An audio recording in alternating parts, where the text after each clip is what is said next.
Hey guys, DM Philosopher here, Matt's the name. Just going to go over my latest battle mat here. We've got, I'm going to do a rough forest set of maps. So this is the rough forest path, so it's the sort of the baseline map from which the others will sort of derive their look and feel from. So anyway, let's jump in and have a look at the map. Okay, so we have got a large battle space. It's about 85 by 45, 16 by 9 ratio there.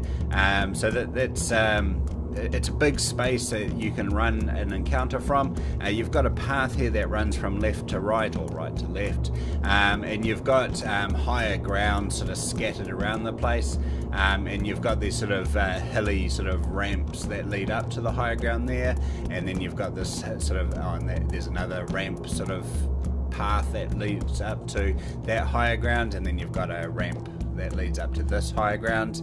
Then you got this higher ground down the bottom here, and you got the ramp sort of path that leads up there, and then you got this high ground here in the bottom left corner with the rampy sort of hill that leads up to that. So plenty of opportunity for multi-level encounters. So you got creatures at height that aren't easily accessible, requires characters to maneuver around or to use resources to cover that distance quickly. Characters that can climb obviously can benefit from that skill set and the like. Plenty of cover as well, plenty of rocks and boulders and the like. So that's the daytime gridded map. We've got the daytime gridless map, and then the nighttime gridded map and the nighttime gridless map. We've got point of view shots as well, so it's quite a lot of point of view shots as we sort of follow the path from left to right. And then we have a look at the path at the top left corner that leads up to the high ground. The previous point of view shots were covering that ramp there. Carrying on.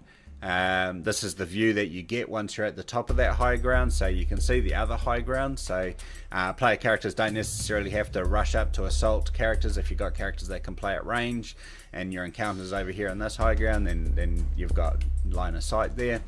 And looking the other way down the path, and this is the pathway down from that one.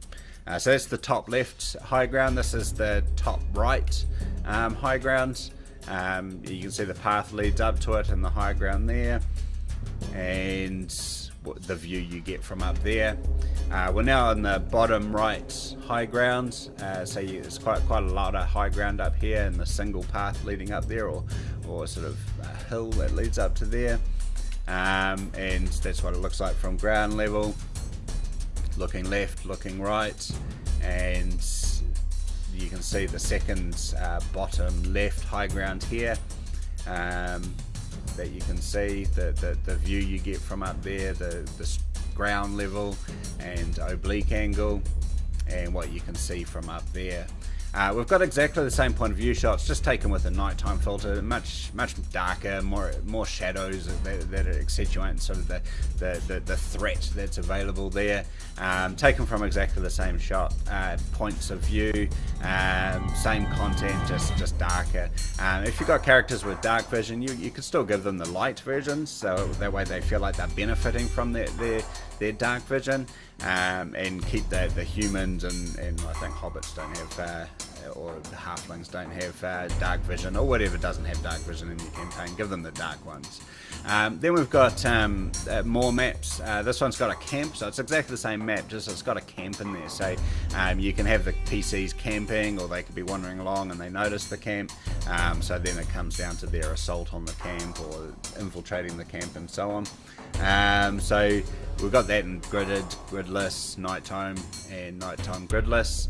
And then we get some point of view shots, not as many point of view shots because I'm only covering the camp here, from different angles. So this is looking from the bottom up, so you can see the camp overlooking the path. And then we've got a view of the camp from the opposite high grounds, and then we've got the same shots just with the nighttime filters. So that is the battle mat for the Rough Forest Path. You can find that on RPG Now, and I'll post a link to that underneath my YouTube clip as well. Hopefully, when it's combined with the other Rough Forest Path maps, you really have a variety of options. You don't have to use the same maps, get the characters used to the same maps, and they figure out the ins and outs and how to best manipulate the battle space, so that way you can keep it varied and the characters guessing. So that's the Rough Forest Path. Thanks for listening, and happy gaming, people.